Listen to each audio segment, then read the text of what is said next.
Et voilà qu'en 1831, Jean va arriver à Chieri. Il a 16 ans, mais ce n'est pas une partie de plaisir. Il va connaître beaucoup de difficultés. Pourquoi? Parce que Chieri, à l'école, n'est pas payante, c'est vrai. Il y a beaucoup de frais accessoires et maman Marguerite n'est pas riche. Parce qu'elle avait payé précédemment le tailleur avec des produits de la ferme, mais là, ça devient beaucoup plus cher, la vie est plus chère. Alors Jean va être obligé de travailler. Comme certains étudiants maintenant, quand ils poursuivent leurs études, ils travaillent. Ce qui n'est pas toujours le rêve d'ailleurs. Alors il va travailler chez un vague cousin qui est à la fois aubergiste et pâtissier.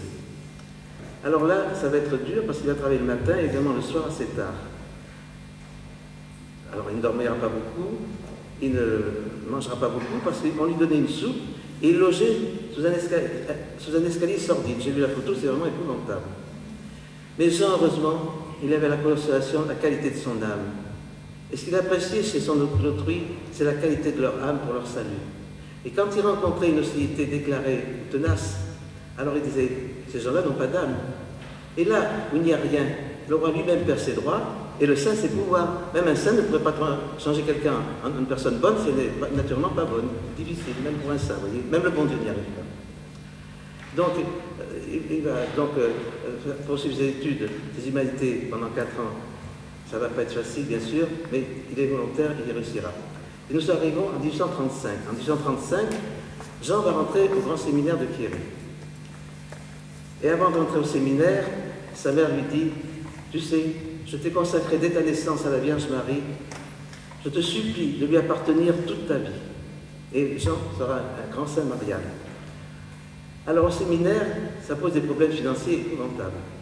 Parce qu'il faut payer d'abord, c'est un internat, il faut payer l'internat alors que l'école de Chieri était gratuite.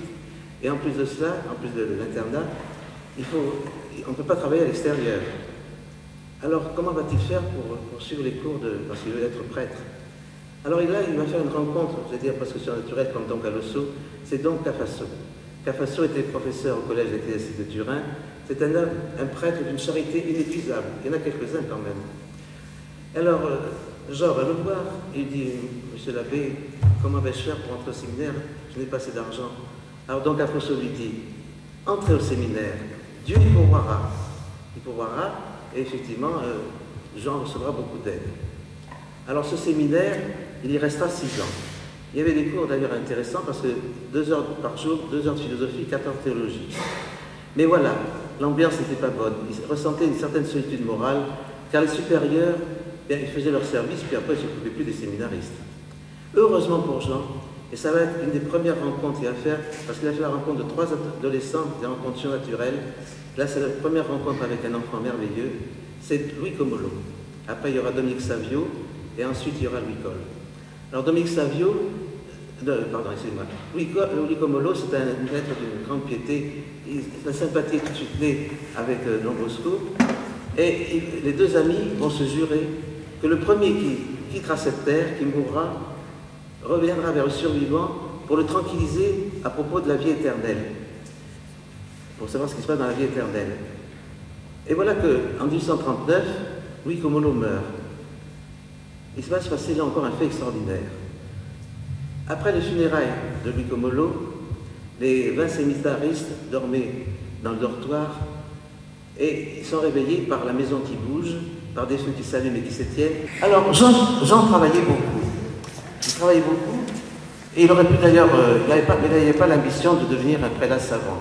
Lui, ce qui l'intéressait, c'était avant tout de s'occuper des enfants qui étaient qui étaient en train de se perdre. Il avait le sens de l'apostolat. La jeunesse, pour lui, a été son obsession. Et voilà que le 5 juin 1841, il va être ordonné prêtre. Et quelques jours après, il va rentrer au collège ecclésiastique de Turin, où il va retrouver ce cher Don Cafasso. Alors, ce séjour au collège ecclésiastique de Turin, il a été très profitable. D'abord, il a perfectionné ses études ecclésiastiques. Donc, c'est un stage qui lui a vraiment convenu. Et de plus, c'était une maison, les études étaient merveilleuses, et de plus, c'était une maison d'ardente charité. Alors on visitait les prisonniers, les malades, les pauvres. Et là, il va y avoir une révélation pour Jean. Il va se rendre compte, lui qui était habitué uniquement à la pauvreté des gens de la campagne, il va être confronté il va être confronté justement à l'échéance morale de la population des faubourgs urbains. Et ce qui l'inquiétait le plus, c'était que les plus avilis, c'était de jeunes adolescents qui erraient dans les rues, et qui, sans but, et qui étaient prêts au pire. Vous voyez, les banlieues maintenant, il n'y a rien de nouveau. Et voilà une date qui va marquer dans la vie de Jean Bosco, c'est le 8 décembre 1841, la fête de la Vierge. D'ailleurs, quelques années après, devait être promulgué le dogme de l'Immaculée Conception.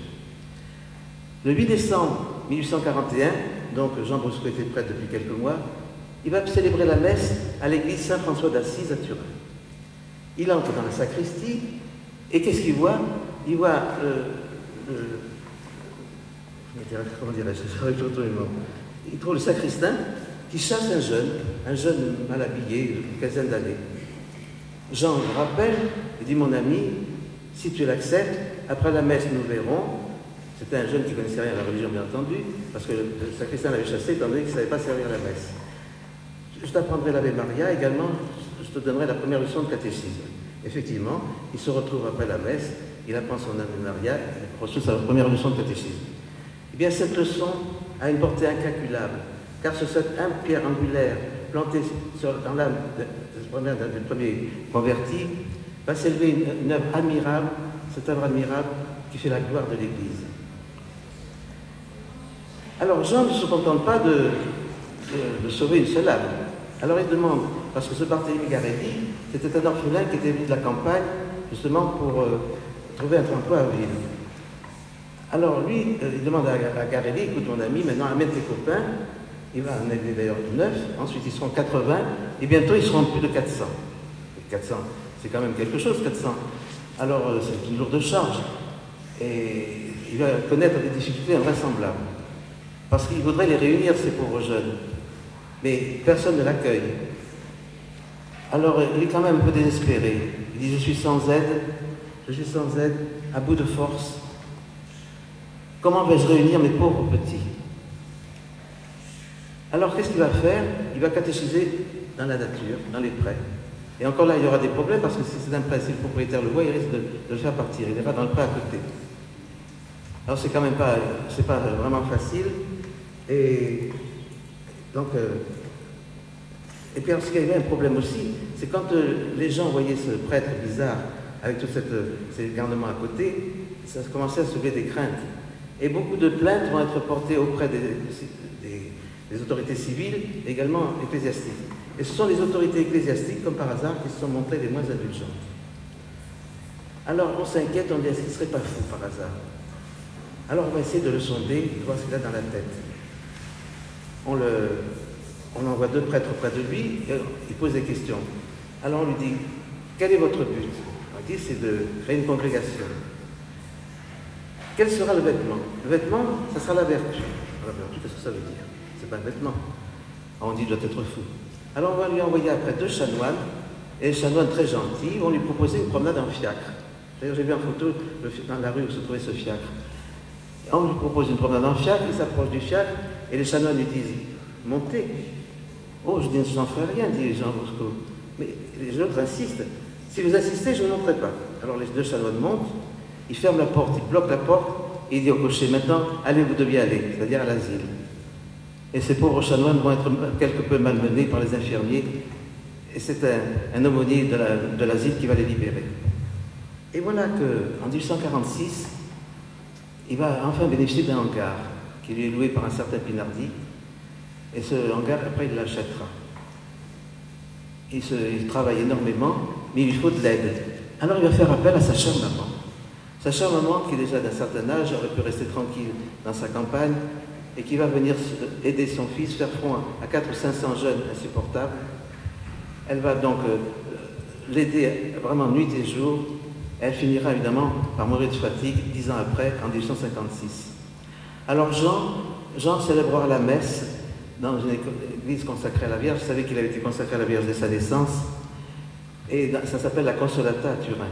Et il aura évidemment le dévouement obscur de sa mère.